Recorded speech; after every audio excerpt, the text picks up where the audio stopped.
അടുത്ത രാശി ഇടവരാശിയാണ്.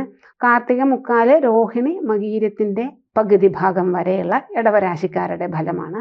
അവരെ സംബന്ധിച്ച് വ്യാഴം 2-ലാണ് വരുന്നത്. അപ്പോൾ 2-ലെ വ്യാഴം ഗുണം ചെയ്യേണ്ടതാണ്. സാധാരണഗതിയിൽ 2-ലെ വ്യാഴം വളരെയധികം ഗുണം ചെയ്യേണ്ടതാണ്. സാമ്പത്തികമായിട്ടാണെന്നുണ്ടെങ്കിലും വാഗ്ഗുണവും വിദ്യാഗുണവും അത്തരത്തിലുള്ള, അതുപോലെ വീടിൻ്റെ നിർമ്മാണം തുടങ്ങിയുള്ള സംഗതികൾക്കൊക്കെ അനുകൂലമാണ്. പക്ഷെ ഇടവരാശിയെ സംബന്ധിച്ച് വ്യാഴം അഷ്ടമാധിപൻ കൂടിയാണ് എന്നുള്ളത് കൊണ്ട് ഈ പറഞ്ഞതിൻ്റെ ഗുണഫലങ്ങളൊക്കെ ഉണ്ടാകുമെങ്കിലും ഇടയ്ക്കിടയ്ക്ക് ഒന്ന് കളിപ്പിക്കും.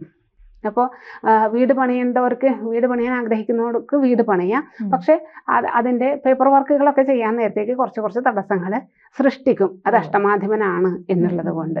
അപ്പോൾ എന്തായാലും 2-ലെ വ്യാഴം പൊതുവിൽ ഗുണം ചെയ്യുമെങ്കിലും അതേപോലെ ഇടയ്ക്ക് വാക്ക് ഒന്ന് വികട സരസ്വതി കയറി വന്നു എന്നൊക്കെ വരും. കാരണം ഈ വാക്ക് കൊണ്ട് ഇയാൾക്ക് നന്മയാണ് ഉണ്ടാകേണ്ടത് 2-ലെ വ്യാഴം കൊണ്ട്. പക്ഷെ അഷ്ടമാധിപനായതുകൊണ്ട് ഇയാളെ ഒന്ന് കുഴപ്പിക്കാൻ അവനവൻ തന്നെ കുഴി കുഴിക്കുന്ന പോലെയുള്ള വാക്കുകൾ ചിലപ്പോൾ പറഞ്ഞു എന്ന് വരും. 2-ാം ഭാവം വാക്സ്ഥാനമാണ്. അപ്പോൾ എല്ലാത്തിനും എവിടെയെങ്കിലുമൊക്കെ ഒരു ചെറിയ ഒരു തടസ്സങ്ങൾ അല്ലെങ്കിൽ ഒരു തട്ട് ഉണ്ടാകാതെ ഒന്ന് ശ്രദ്ധിച്ചു കഴിഞ്ഞു കഴിഞ്ഞാൽ ഈ വ്യാഴമാറ്റം ഇടവരാശിക്കാരെ സംബന്ധിച്ച് അനുകൂലമാണ്. അതേപോലെ അവരുടെ ഈ കണ്ടകശനി കഴിഞ്ഞു. അപ്പോൾ അതുകൊണ്ട് 11-ലാണ് ഇപ്പോൾ ശനി നിൽക്കുന്നത് എന്നുള്ളത് കൊണ്ട് കണ്ടകശനി കഴിഞ്ഞു എന്നുള്ളത് കൊണ്ടും എന്തുകൊണ്ടും അവരെ സംബന്ധിച്ച് ജാതകത്തിലെ ഫലം കൂടി അനുകൂലമാണെങ്കിൽ അവർക്ക് കുറച്ച് ഗുണപരമായിട്ടുള്ള കാലമാണ് ഇനിയിപ്പോൾ അടുത്തൊരു വർഷത്തേക്ക് എന്ന് വേണം പറയാനായിട്ട്. ജ്യോതിഷമോ വാസ്തുവോ പൂജയോ നിങ്ങൾക്ക് ആവശ്യമുണ്ടോ? താഴെ കാണുന്ന നമ്പറിൽ വാട്സപ്പ് ചെയ്യൂ.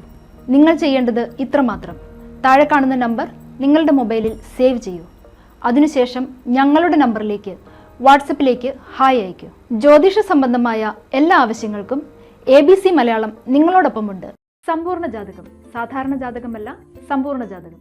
75 പേജുകളടങ്ങിയ സമ്പൂർണ്ണ ജാതകം 250 രൂപയ്ക്ക് നിങ്ങളുടെ കൈകളിലേക്ക്.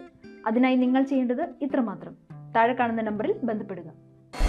ജ്യോതിഷവുമായി ബന്ധപ്പെട്ട എല്ലാ വിശേഷങ്ങളും നിങ്ങളിലേക്കെത്താൻ ABC ജ്യോതിഷം സബ്സ്ക്രൈബ് ചെയ്യുക.